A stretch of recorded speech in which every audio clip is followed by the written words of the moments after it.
Ternyata orang Aceh belajar mengolah dan masak daging sapi sama orang Minang sanak. Kami di Aceh tahun 50-an sampai awal 60, kalau motong sapi, motong lembu, kerbau, kambing, itu semua isi perut ditanam.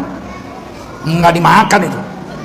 Limpahnya, hatinya, ususnya, semua ditanam. Babatnya ditanam. Cuma diambil dagingnya, tulang-tulang. Orang Arab juga begitu, orang Arab. India, Bangladesh, Pakistan, Afghanistan, sampai Arab Saudi, sampai Maroko, dari Yaman. Potong, isi perut, buang, tanam semua. Kami di Aceh begitu dulu. Sampai tahun 60-an.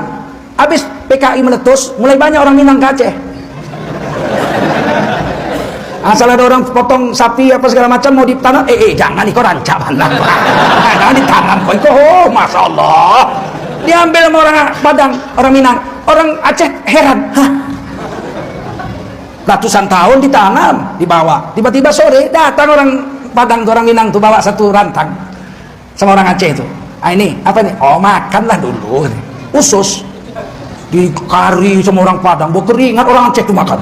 Enak betul, itulah yang kau buang itu. Kata orang Aceh tuh, apa? Enak kok. Sekarang orang Aceh. Sebiji pun ada lagi ditanam, semua dimakan. Ini gara-gara berguru sama orang Minang.